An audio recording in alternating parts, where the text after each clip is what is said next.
Уставший отец уставился на ребенка, не понимая, на что он смотрит. Подойдя к свету, он поднял его и подержал в руках. Он пробормотал себе под нос: «Этого не может быть». Когда Сара вприпрыжку возвращалась из школы домой, рюкзак подпрыгивал на ее маленьком теле. На лице ее отца отразилась смесь любопытства и удивления, когда он оторвался от газеты, когда она вошла в дом в Гранд-Море, штат Миннесота. Обычно она не была такой счастливой и возбужденной после школы. Когда Сара заметила выражение лица отца, ее невинная улыбка быстро угасла. На что же ему жаловаться? Для Сары было необычно казаться такой счастливой. Она была на грани того, чтобы взорваться. Несмотря на свой 6-летний возраст, ее лицо сияло от волнения, поскольку она с нетерпением ждала раскрытия своей тайны. В своей газете Дональд Раймс с любопытством посмотрел на нее и сказал, что ему было легко подыгрывать ей. После ухода матери ей больше не к кому было обратиться. В голосе Сары слышалось явное волнение, когда она воскликнула: «Папочка, посмотри, что я сегодня купила!» Ее руки шарили по сумке, словно она что-то искала. «Я должна была сохранить это в целости и сохранности», — сказала она. Его любопытство было возбуждено, и, отложив газету, он спросил: «Что тебя так взволновало?» Они работали над новым проектом в школе. Возможно, она сдала тест на отлично. Порывшись в сумочке, Сара осторожно положила на стол маленькую бархатную коробочку. Открыв коробочку, она обнаружила сверкающее ювелирное украшение. «Я вышла замуж?» «Папа», — сказала она со смехом. Потрясение в глазах Дональда было неоспоримым, оно казалось настоящим. Например, как его дочь получила это. Ее глаза были устремлены на это с благоговением, и было понятно, почему она была такой радостной. Дональд не ожидал, что у его дочери в сумочке окажется что-то подобное. Меньше всего он ожидал увидеть, как она достает сверкающее кольцо. Откусив кусочек, он был поражен его чистотой и красотой. При свете лампы в прихожей бриллиант на кольце сверкал в оправе из белого золота весом 24 карата. Зарплата бухгалтера никогда не позволила бы ему позволить себе что-то подобное. Она нашла это, не так ли? Был ли это чей-то подарок? И все же, чей именно? Чем пристальнее Дональд рассматривал кольцо, тем больше у него возникало подозрений. В отличие от обычных для Сары безделушек, которые она придумывала для детских игр, бриллиант оказался настоящим. Для них было обычным делом наряжаться королями и королевами и устраивать инсценированные свадьбы и грандиозные мероприятия. В довершение всего к этому волшебству присоединились и учителя. На него нахлынул вихрь воспоминаний, и в дополнение к инсценированным свадьбам и грандиозным мероприятиям дети часто устраивали причудливые церемонии. В них могли участвовать даже учителя, что добавляло волшебства. Тем не менее, на этот раз Дональда терзали подозрения. Несмотря на их игривые выходки, кольцо показалось ему слишком ценным, чтобы быть частью их приключений. История оказалась сложнее, чем казалось Дональду. Детская игра в притворство с таким ценным кольцом казалась неуместной. Он решил не вступать в конфронтацию с учителем Сары, мистером Робертсом, вместо этого решив провести расследование осторожно, не желая рисковать ложными обвинениями. Чтобы не допустить огласки, он предпочел бы решить это тихо. Дональд решил собрать собственные доказательства, прежде чем вступать в конфронтацию с учителем Сары. Умело замаскировавшись, чтобы его не узнали, он незаметно последовал за мистером Робертсом на следующий день. Внимательно наблюдая за учителем, Кейденс почувствовал смесь нервозности и решимости. Что он собирался найти? Был ли он готов? На следующий день Дональд тщательно подготовился к маскировке, чтобы мистер Робертс его не узнал.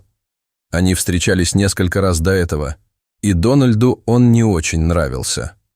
В низко надвинутой на глаза шляпе и с накладными усами, скрывающими черты его лица, он незаметно последовал за ничего не подозревающим учителем, когда тот вышел из школы. Мистер Робертс приступил к своим обычным занятиям, ненадолго заглянув в ближайший магазин «Таргет», прежде чем продолжить путь к себе домой. Это казалось достаточно безобидным, но Дональд знал, что это не так.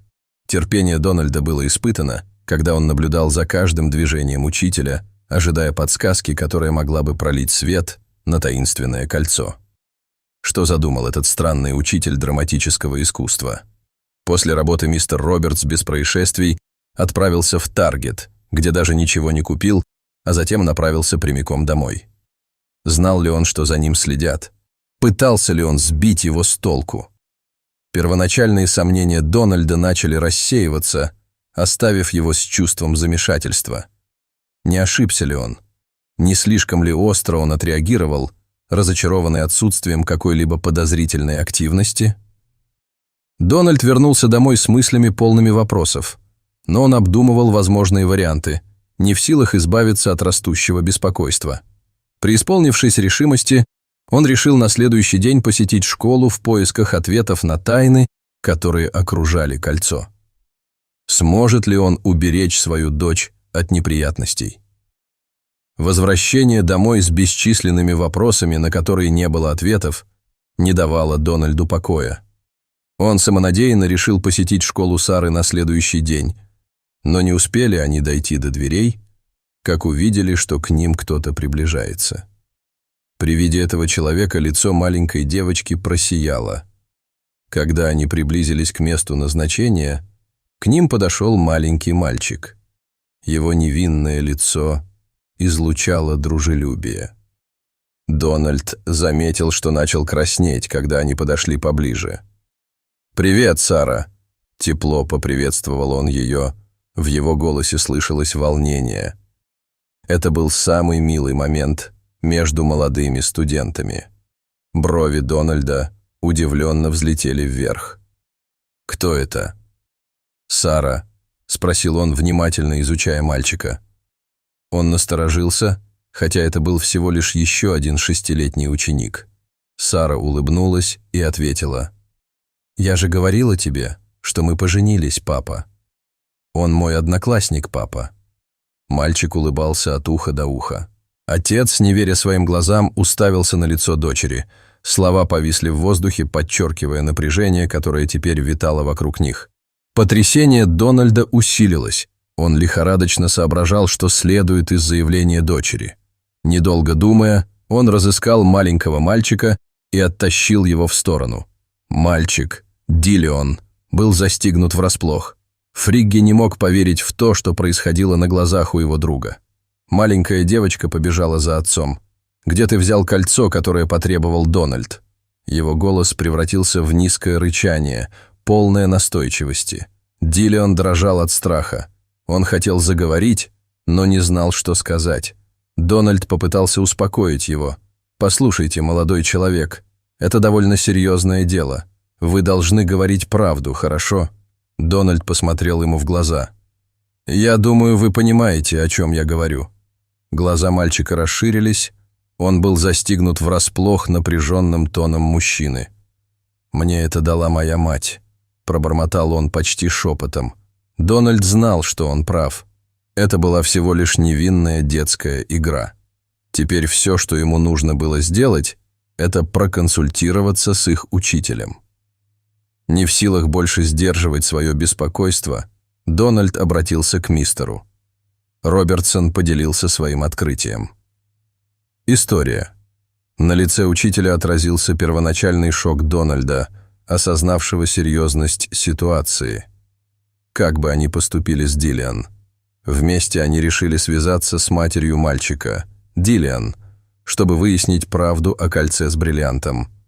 Студентка Диллиан дрожала от страха, а Эмили продолжала говорить им, что они влюблены друг в друга. «Ты же понимаешь, что мы должны позвонить твоей матери и Диллиан». Пока мальчик кивал, осознавая, что он натворил, мистер Робертс вздохнул, набирая ее номер. Он терпеть не мог говорить с родителями о проступках их детей. Когда матери Диллиан позвонили, ее сердце забилось быстрее от страха и беспокойства. Последние несколько дней Она не находила своего драгоценного кольца с бриллиантом, и от одной мысли о том, что оно в руках ее ребенка, у нее по спине пробегали мурашки. «Что ж, спасибо, что предупредили меня, но я думал, вы лучше справитесь с нашими детьми. За что мы платим вам плату за обучение?»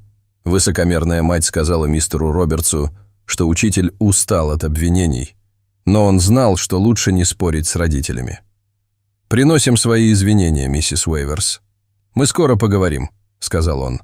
«Я скоро приеду, чтобы забрать свое кольцо». Слава богу, страховая компания еще не вмешалась. Миссис Уэйверс положила трубку и помчалась в школу, молясь о благополучном возвращении телефона. Учитель мистер Робертс был расстроен. Похоже, они дорожат своими вещами больше, чем детьми. Дональд кивнул в знак признательности, и впервые ему стало жаль мистера Робертса. Когда миссис Уэйверс прибыла, Диллиан дрожащими руками сжала кольцо, а Дональд и мистер Уэйверс... Робертс объяснил ситуацию, может ли мать оставить все как есть или принять меры против школы. Высокая, гордая женщина подошла к учителю и сказала: «Я просто рада, что никто не пострадал». Она повернулась к малышке Диллион и сказала: «Спасибо за вашу честность». Он вручил ей кольцо.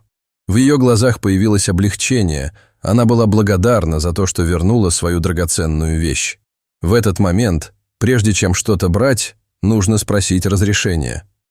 «Эти вещи очень ценные, мистер», — сказала им Робертс. Их воображение, которое когда-то приносило радость и удивление, теперь было подавлено грузом ответственности. Это был поучительный момент. Суровая лекция подчеркнула серьезность воровства, даже в их невинной игре, и мысль о том, что они слишком молоды для сложностей брака. Диллиан объяснил, что не хотел дарить Саре фальшивое кольцо, как это сделал Саймон. Алисия подарила ему кольцо «Эй, Харибо». Миссис Уэйверс это показалось забавным, и она расхохоталась над искренностью и сообразительностью своего сына. Когда эти слова окутали детей, как густой туман, их наивность начала таять.